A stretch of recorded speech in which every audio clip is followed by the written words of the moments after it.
reports and a very orderly house. I know sometimes they watch the things that happen here and they'd have wished to see part of it. It's not the end of the day yet, and things sometimes boil from 0 to 100 in seconds in this house. So in the few minutes that they're still around, Mr. Speaker, something may happen. Who knows? All the best to the young students. May they conquer the world. I thank you. Now we're back to comments on the statements that have been sought.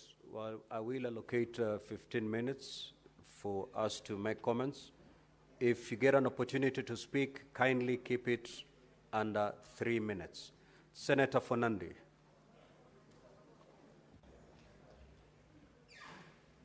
Mr. Speaker,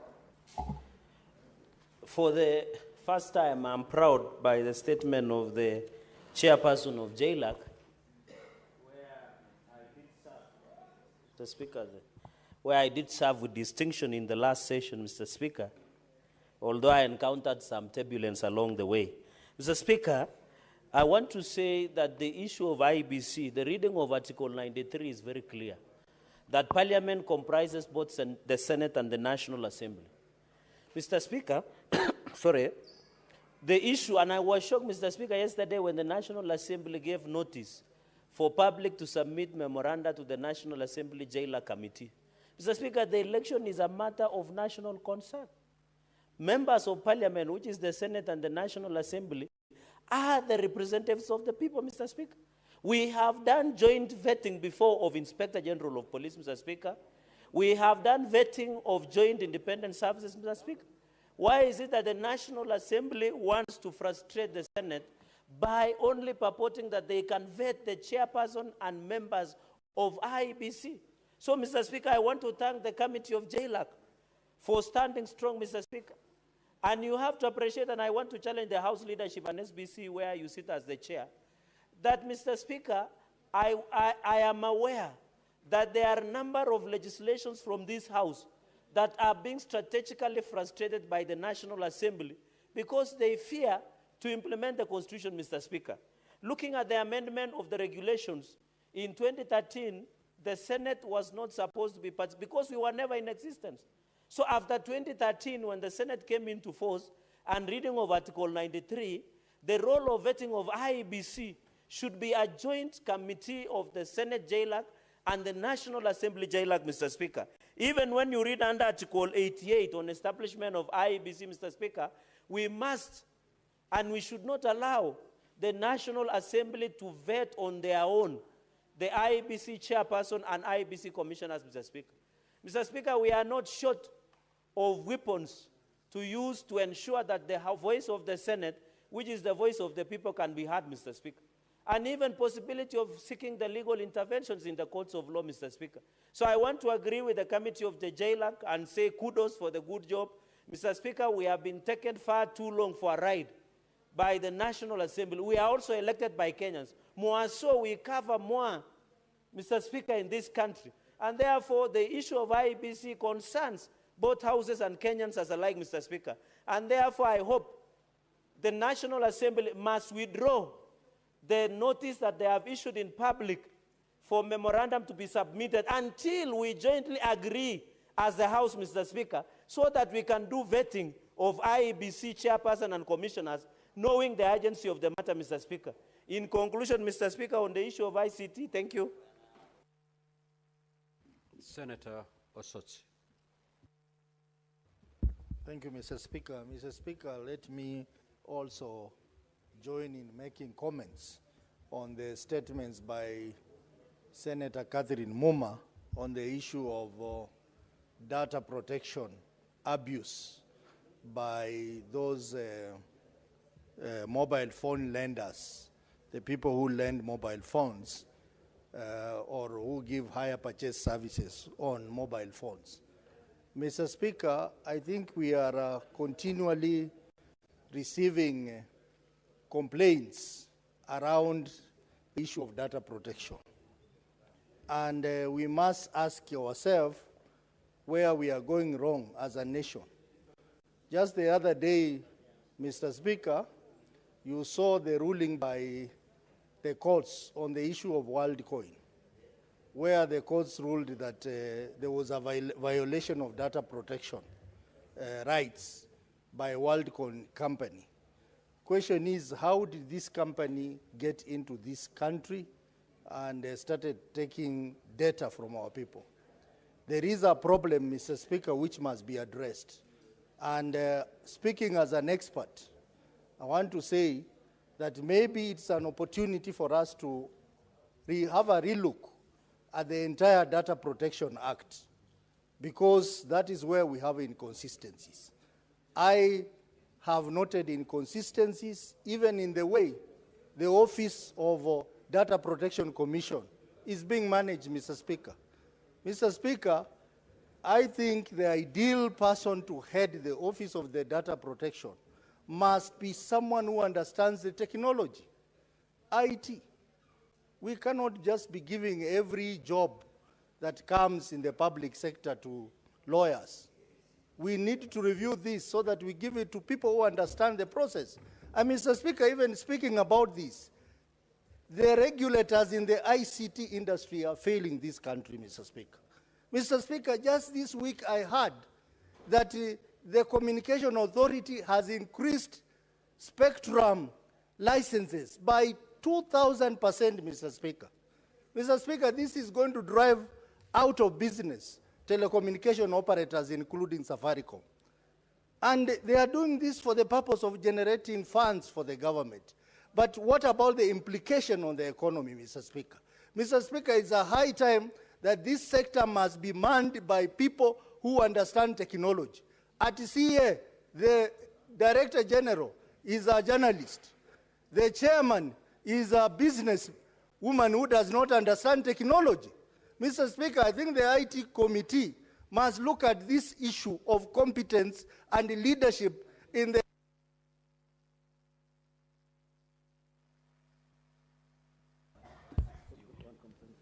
Senator Mundigi, Senator Mungatana, Senator Gloria Oroba.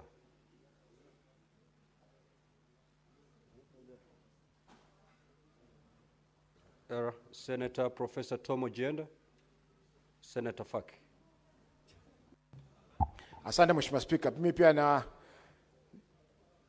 nachukua fursa hii kuongeza kauli yangu juu ya taarifa iliyoletwa na mwenyekiti wa kamati ya sheria, haki za binadamu kuhusiana na uteuzi wa makamishna wa IEBC. Mheshimiwa Spika, kama inavyojulikana kuwa IEBC ni kiungo muhimu cha uchaguzi katika nchi yetu ya Kenya.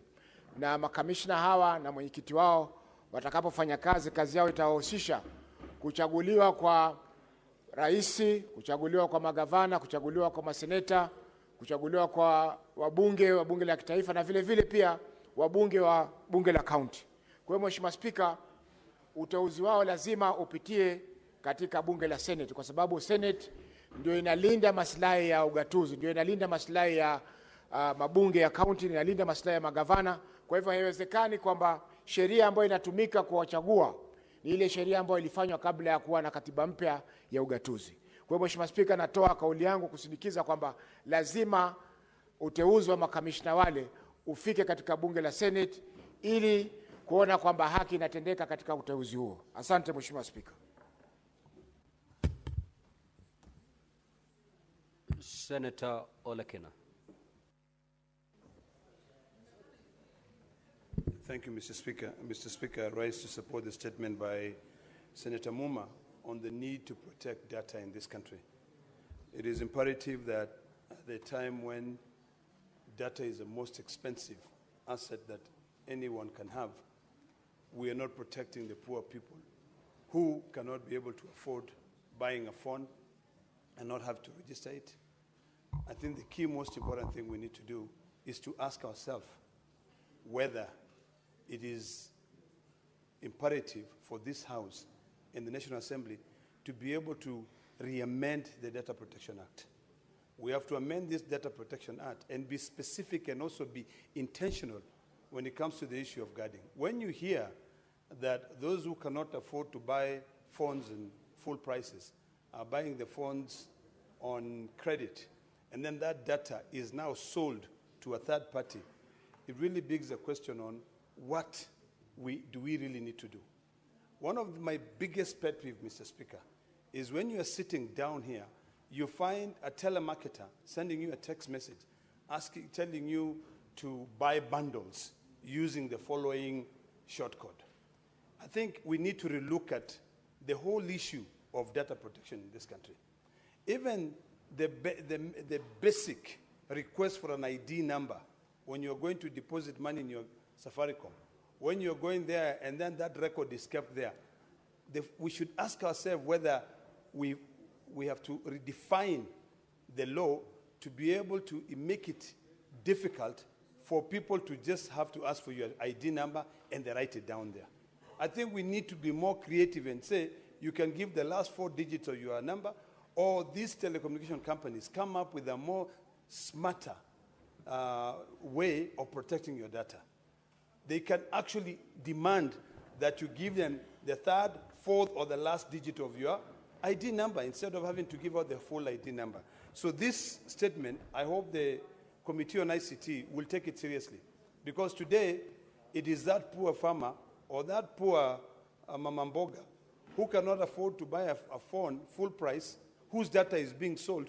Tomorrow it is you, the legislator, sitting here who can be able to afford a 200,000 shilling phone with your name being used to register a phone number and then being used for fraud.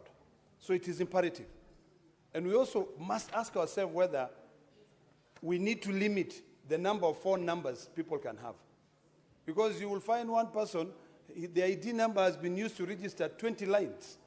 If you follow those 20 lines, Mr. Speaker, you'll be shocked. In some counties, we know people collect revenue using those 20 numbers, and then they just throw them away. The Senate Majority Leader. Mr. Speaker, apologies, let me use this. Oh yeah, it's okay. Mr. Speaker, data protection is a very serious issue. And I know this because many times when we've passed legislation that allows government to acquire data from citizens, Mr. Speaker, we have always had a conversation as a House on the importance to ensure that storage of this data guarantees the protection of privacy. Mr. Speaker, a trend is emerging nowadays where personal data is being shared, including of public officials, with no repercussions or recourse whatsoever from the Office of the Data Commissioner.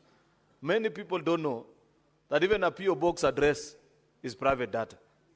Even a mobile phone number, Mr. Speaker, with all this trend that you're seeing nowadays of if I disagree with Senator Catherine Muma, I post her number online and say, oh, I don't know, do this or the other to her. That is violation of data privacy, Mr. Speaker. And we do not see any recourse or guidance on such issues, Mr. Speaker, from the Office of the Data Commissioner. Given, Mr. Speaker, that this matter that is being raised is specific, yet there are quite a number of violations that have happened the last few days, would I be in order if I request the ICT committee, Mr. Speaker, to guide us in ensuring that we have the Office of the Data Protection Office, Mr. Speaker, perhaps make an appearance before that particular committee, or even the committee of the whole, Mr. Speaker, so that we can find ways in which we ensure that data of citizens are protected from whatever people that may want to use it for whatever reason, including fraudsters, Mr. Speaker, or people that even want to use it for political reasons, because a violation is a violation, Mr. Speaker. And there have been continuous violations over the last few months with very little efforts, Mr. Speaker, or guidance from the Data Commission. Actually, that's a person that I was looking for. Thank you, Senator Cherargei. Therefore, Mr. Speaker, I expect that Senator Alan Chesang, together with the ICT team, will lead us into making proper findings so that as we pass future legislation, Mr. Speaker, we can secure data of citizens and ensure that those who breach privacy are punished by law. I thank you, Mr. Speaker. Senator Mogene.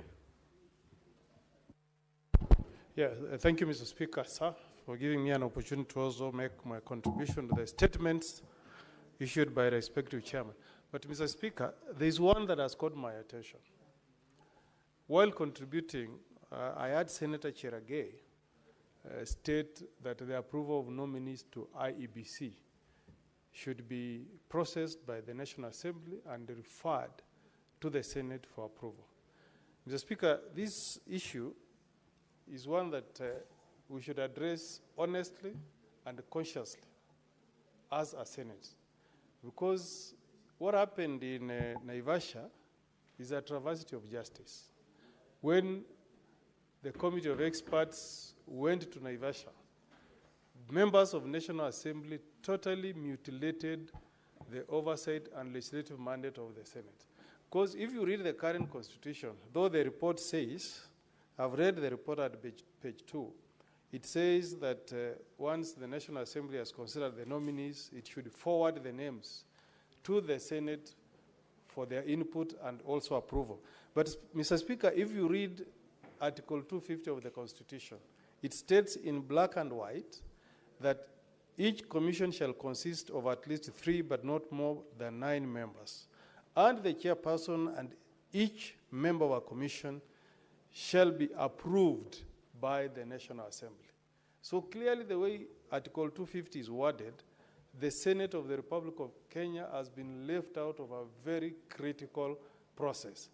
Mr. Speaker, a time has come for us as Kenyans, for us as parliamentarians, to do a serious audit on this constitution and have a constitution that is meant to serve a bicameral parliament. Because, Mr. Speaker, myself, Senator Cheragay, Aluwale, all of us enjoy direct mandate from the people. We are elected directly by the people. We are not like the House of Lords in US, in UK, where you get an honorary appointment to serve in the House of Lords. So I wanted to draw that to the attention of the House and say that this is an opportune moment for us to audit this constitution and make it a constitution that can serve a bicameral parliament that has the National Assembly and the Senate, Mr. Speaker. Thank you. Senator Kisang. Thank you, Honorable Speaker. Honorable Speaker, I also note that on your screen, my name is it's not being seen clearly. So basically, I hope the ICT team of the Senate will take action and ensure that my names are clearly displayed on the screen, Honorable Speaker, because I've seen I'm skipped. People have just walked in, I've got an opportunity to make comments. Secondly, Honorable Speaker, as I'm a member of the ICT committee here in the Senate, and we have noted the issues on data protection. And Honorable Speaker, Senator Osotz and myself were in the ICT committee in National Assembly when this particular law, Data Protection Act, was passed. And we had issues, especially, I think the biggest problem that we have is the 2010 Constitution. Most of those who agitated for it and also who really campaigned for this particular law, Honorable Speaker, they were very many activists, and most of them were lawyers, and every law they put in that you need to be a lawyer. In fact, we had challenges when we were debating, because this is a particular entity that should be headed by a person who is an expert in ICT. But because the law was as it was, Honorable Speaker, we picked a lawyer. And the time I think of the data commissioner is coming to an end in less than 2 years, this is something that we need to look at, and we need to go and relook at the law and amend the law appropriately so that we have somebody heading that particular entity who is an expert in ICT. We are not saying the data commissioner is incompetent. She's competent because she came for the vetting. She impressed us, and we basically approved her to be the data commissioner, and she's doing a good job. One of the challenges that maybe they have is capacity because of staff levels. The number of employees they have is still very thin. They need to build up capacity so that we have people across the counties, Honorable Speaker. Honorable Speaker, as a committee, I believe I'll discuss with the chair and the members so that in the next 2 weeks, we ensure that she comes to the committee and answer most of these concerns that members have raised, Honorable Speaker. Thank you. Senator Omtata.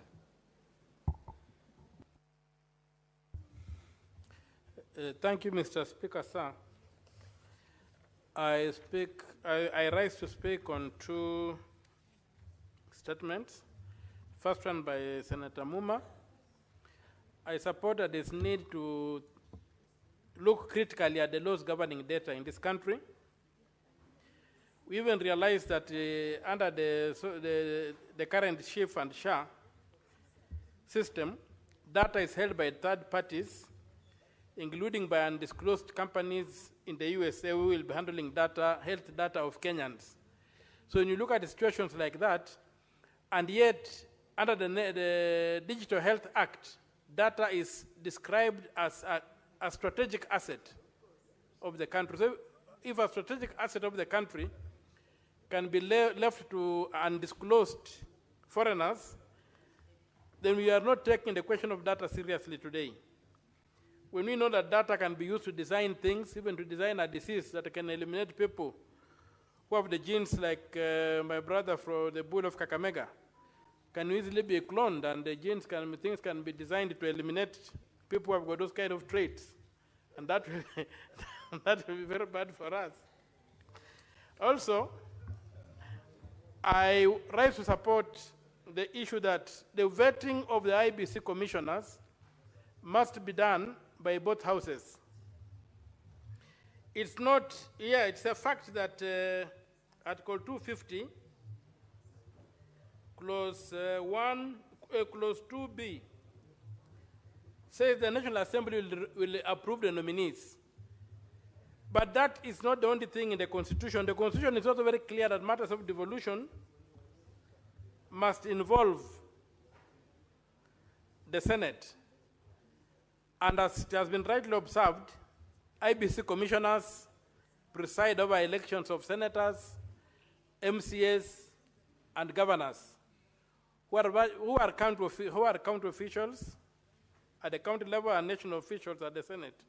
So I put my weight behind those who have said that reading the Constitution as a whole, you'll find that it is necessary to bring that bill, those names to the Senate for approval. And also, the theory of bicameralism, whatever happened in Naivasha, but a bicameral parliament is supposed to be bicameral. It's not like a parliament where one house is like an appendix of the other. So in the spirit of bicameralism, we must have that bill here. And I would urge my brothers and sisters in this house to try and realize that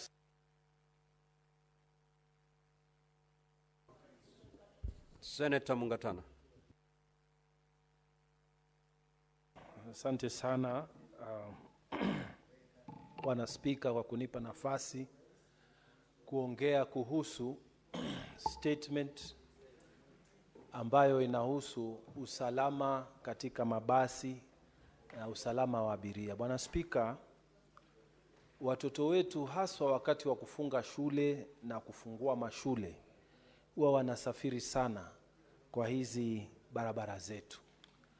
Na imefika wakati ambapo inakuwa kwamba ni lazima sasa kamati ambayo inahusika waangalie kama itawezekana hizi SACCOs ambazo zinafanya kazi kwa upande wa matatu, kwa upande wa kubeba abiria kwa mabasi, waongezewe requirement ya kwamba wakati wanapoondoka Nairobi kwenda Mombasa, ama kutoka Mombasa kwenda Tana River, ama safari kwenda Kakamega na kwengine, wawe wanatoa certificate ya kuonyesha kwamba wamefanya inspection kwa wale wanaoabiri hiyo basi, ili kuhakikisha kwamba wale wanaosafiri wako katika hali ya usalama. Kwa sababu mara nyingi ile kitu ambayo inafanyika pale kwa upande wa usafiri, watu wanaangalia pesa peke yake, watu wanaangalia insurance peke yake, watu wanaangalia kwamba viti vimejaa ama havikujaa, na zile SACCO juu ya hayo yote wanaangalia kwamba kuna ajali ama hakuna ajali, na madereva wamelipwa ama hawajalipwa, lakini usalama wa wale abiria, Bwana Spika, hauangaliwi. Kwa hivyo ningependa sana wakati kamati hii inaangalia suala hili lote, waangalie pia na usalama wa abiria ambao wanasafiri katika mabasi na matatu zetu. Asante sana Bwana Spika. Senator John Ruto.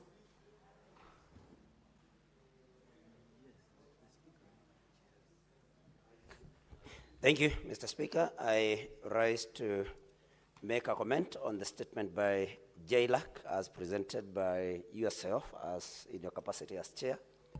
And I first want to take this opportunity to congratulate those that have been nominated as chair and members or commissioners in the commission, in IEBC commission, Mr. Speaker. And we, as Kenyans of goodwill, nobody would want the obtaining situation where we had no IEBC to have continued. And so, Mr. Speaker, as I stand here, I want to say that I support the nomination of these particular Kenyans in order for them to go and do the very urgent and important business of conducting elections and doing the limitation of boundaries, hoping that you lawyers will guide us on whether we still have enough time to review our boundaries. Mr. Speaker, why I personally support this particular team that was nominated by the President is because I'm very much aware that our elections end at the polling station. And though there could be very many fears that the upcoming elections would be rigged, Mr. Speaker, we know that following the recommendations by Judge Kriegler, we know that every election ends at the polling station, Mr. Speaker. And so, Mr. Speaker. What's your point of order, Senator Chirargei? Mr. Speaker, understanding 105 on accuracy of fact, you know, when we speak, we must be careful because we don't want to set this country in the previous precedent. Is it in order for the Senator, distinguished Senator Nyutu of Muranga, to state on record that their plans or insinuation of rigging an upcoming election? Mr. Speaker, you know you can set the country into unnecessary turmoil. Can you withdraw and apologize, Mr. Speaker? Those are statements that you make only in funerals and baby showers. You don't make it unanswered, Mr. Speaker. Thank you, Mr. Speaker. Senator John Ruto, Standing Order 105.1 states that a senator shall be responsible for the accuracy of any facts that the senator alleges to be true and may be required to substantiate any such instantly.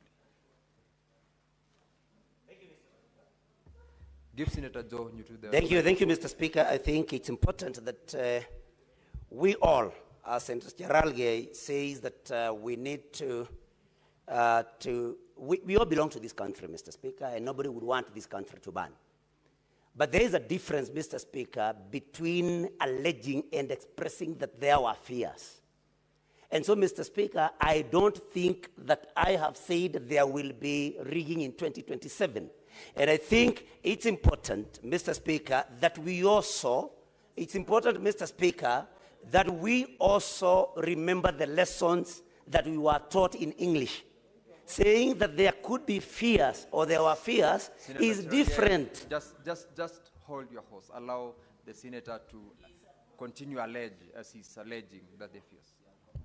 Thank you, Mr. Proceed, Speaker. And I wish Senator Chirargei would stop interrupting my line of thinking. Mr. Speaker, this is simple English, and we should not argue here over simple English, Mr. Speaker. So let me continue with my submission. So I was saying, in fact, I don't know why Senator Chirargei feels threatened. The guilty are always afraid, Mr. Speaker. I do not know why Senator Chirargei would just get very... What's your point of order once again, Senator Chirargei? Mr. Speaker, you gave an express instructions as the substantiation under 105. In 121, Mr. Speaker, the senator has now become disorderly. He has refused to follow your orders. So he should be called to order, Mr. Speaker, because what he's saying is their fears. These are not a rumor milling station. This is the Senate of the Republic of Kenya. Senator Cherargei, He should have used the word allegedly. He should withdraw and replace, because he seems to understand the English, Mr. Take a Speaker. seat. I heard Senator Joe Nyutu commenting to the effect that it is not a matter of fact, but it's an allegation. And so, that was an allegation. It was not a statement of fact. Senator Joe Nyutu, conclude on your comments.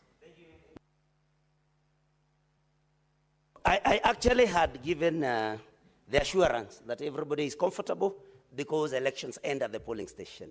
But of course, in the character of Senator Cherargei, of,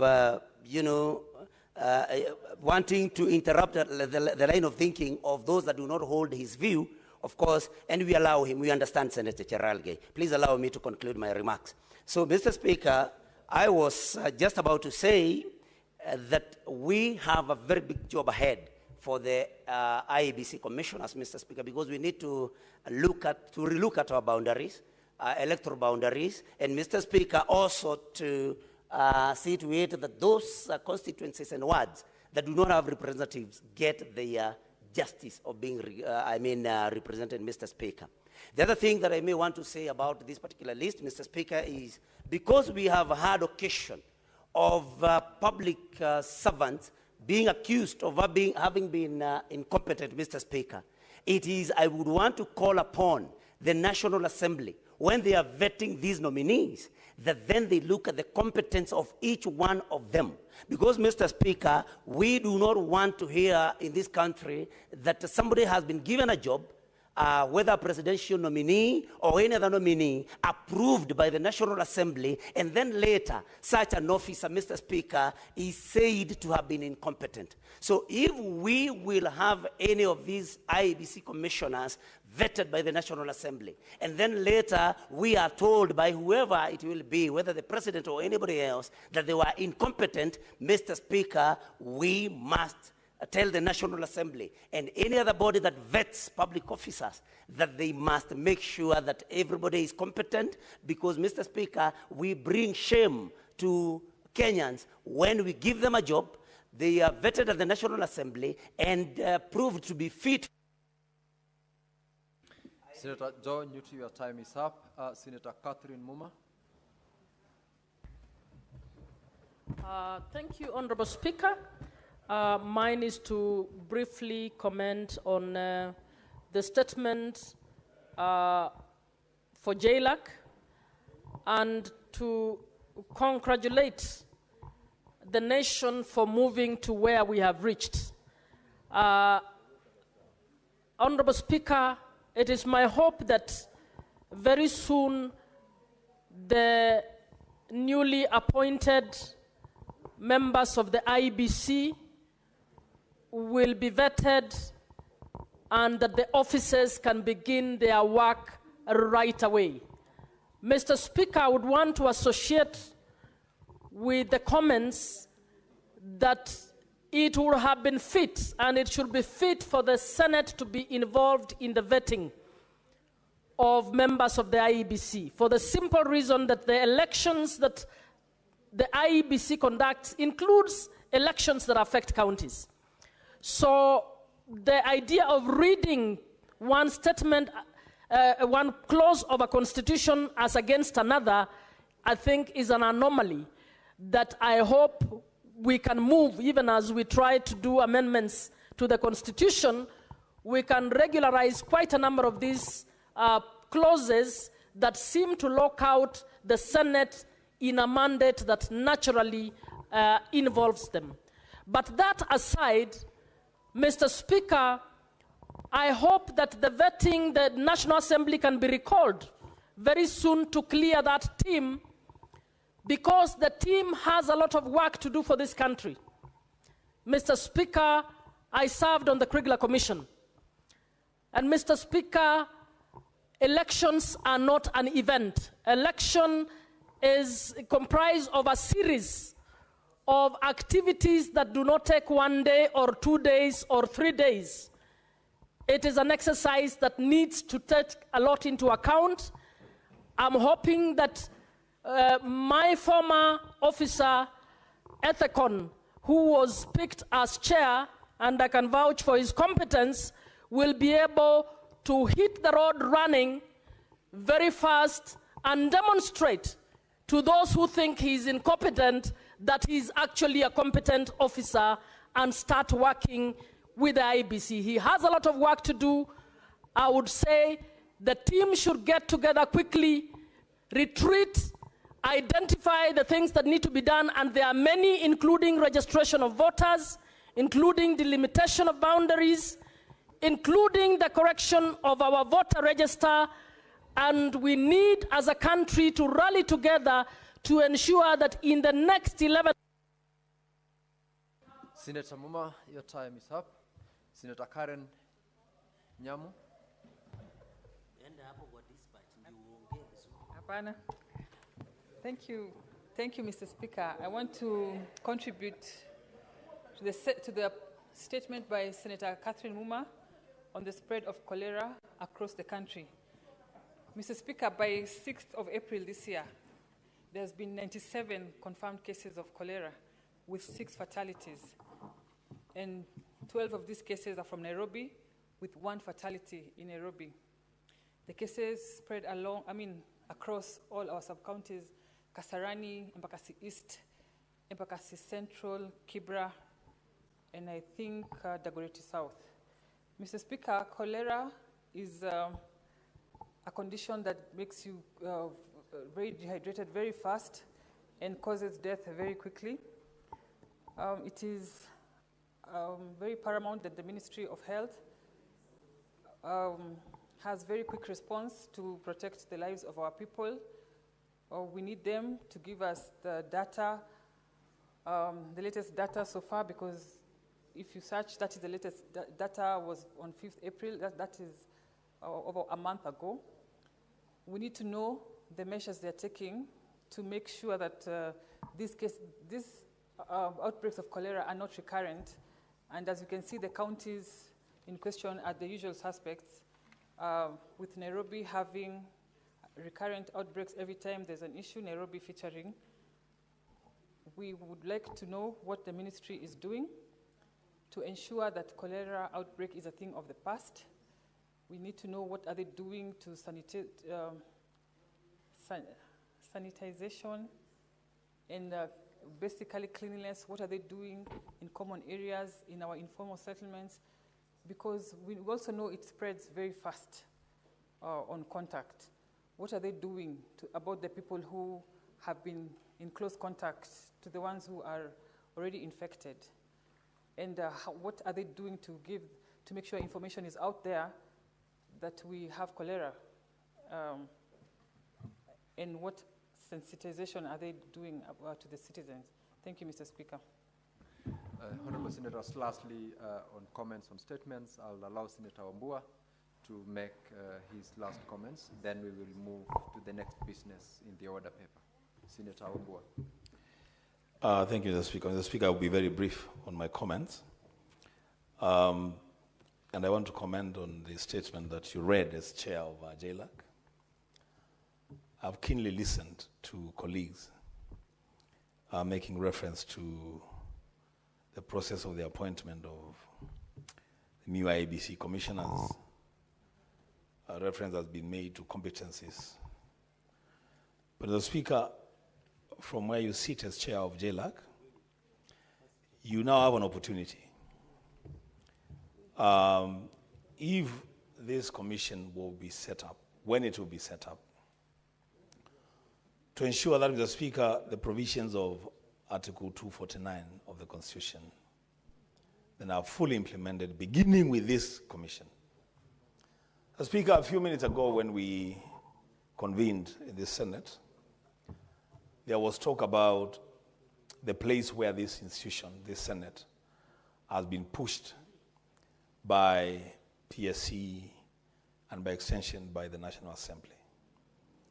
Even in instances, Mr. Speaker, where there are clear constitutional provisions on how we should transact business as Parliament, I think as a House, we have not fully pulled our weight. On the matter of the budgets for constitutional commissions and independent offices, Mr. Speaker, the Senate must have a say. And it's very clear, Mr. Speaker, Article 249(3), that Parliament shall allocate adequate funds to enable each commission and independent office to perform its functions, and the budget of each commission and independent office shall be a separate vote. Which means, Mr. Speaker, that when it comes to the budget-making process for all the constitutional commissions and independent offices, the Senate must be involved. Mr. Speaker, on this matter, I want to plead with you as the chair of your committee and other chairs of other committees where you have independent commissions to ensure that in the budget-making process, from the beginning to the end, the Senate is part of that process. That means, the Speaker, we begin then to occupy our rightful space in the legislature of the Republic of Kenya. Speaker, I thank you. Thank you, Senator Wambua. Now, honorable members, that brings us to the end of comments to the statements, and I'll direct the clerk to call the next order.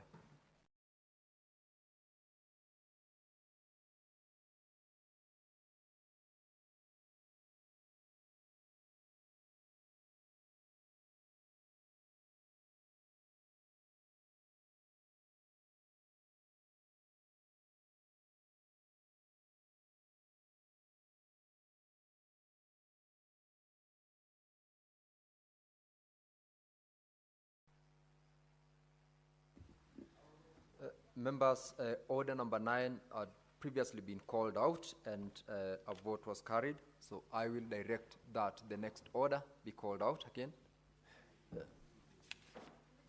I will, for purposes of convenience of the House, I will defer order number 10, order number 11, order number 12, and order number 12. Because these bills are for division and we do not have the numbers to go to division. Clerk, call order number 13. Order number 13, the Creative Economy Support Bill, Senate Bills number 30 of 2024, second reading, resumption of debate. When the House rose on 7th of May 2025, Senator Eddy, who is the mover of this bill, was on the floor, and you have got 53 minutes, Senator Eddy, to continue moving your motion. Please proceed.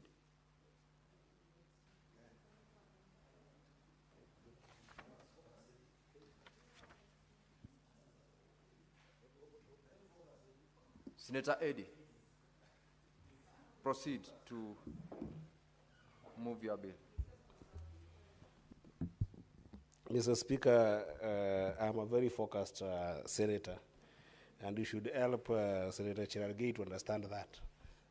Part of focus is consultation, and I want to appreciate the VIP in the House, Senator Crystal Asige, who has been very, very important in terms of just helping out with this bill. Right from the time that I conceived the idea, Senator Crystal Asige has been very available in terms of consultation and giving a lot of feedback in it. And I was also very blessed to the fact that Senator Asige was actually a member of Trade Committee that looked into this bill.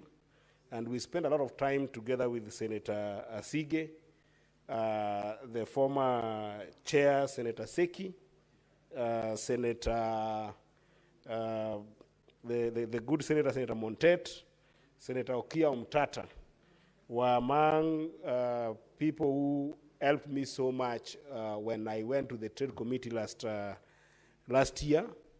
And Mr. Speaker, it's important to say that even in this reformation of, or rather reorganization of committees, Senator Ezio Kenyuri has been very important in helping with the input of this bill, as well as the members of the Trade Committee as constituted now as led by Senator Issa Juma Boy.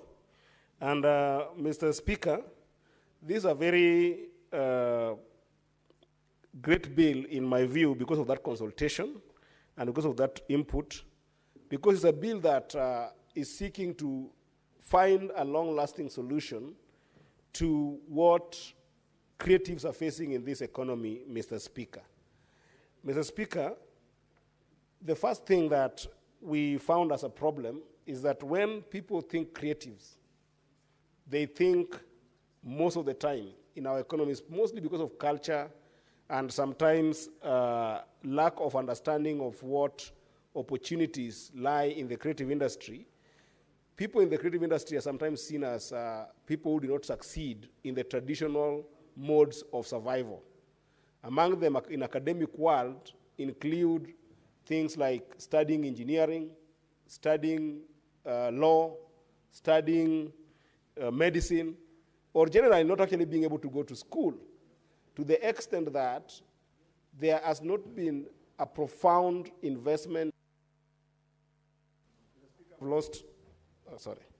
There has not been a profound investment in making sure that the people in our economy can understand, one, that the creative industry is so vast beyond just the idea of music, film, and sometimes performing arts. Secondly, there has not been a pronounced investment in making sure that our children understand that the creative industry is also an industry that you can be able to make a long-lasting career, a professional career. And thirdly, Mr. Speaker, there has not been a proper investment to make sure that the creative industry can be a place to make commercial viability projects, to invest in business cases and make sure that actually young people can make economic well-being from the creative industry.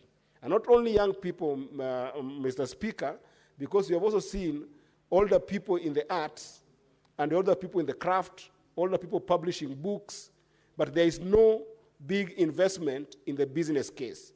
So the first thing that this bill seeks to change is that attitude and mindset on creatives as a place for last resort. And that starts by us as a house being able to move any issues that affect creatives from the Ministry of Culture to the Ministry of Trade, where we can actually be able to make a business case, a career case for creatives. The second thing that this bill seeks to deal with, Mr. Speaker, is there are a number of laws that are put to respond to problems of creatives. I'll mention some of them due to pressure of time because I don't want to monopolize the conversation on this bill. I would want to hear from senators.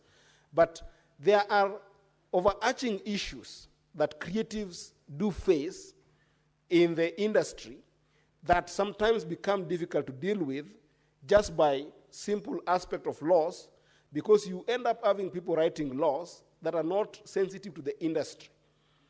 And some of these issues, Mr. Speaker, I'll mention them just quickly. The issues of royalties. How are creatives earning in the creative industry? The issues of IP, intellectual property rights.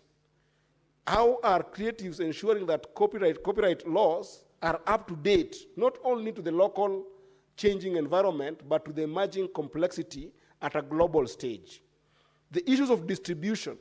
Creatives are based on content distribution.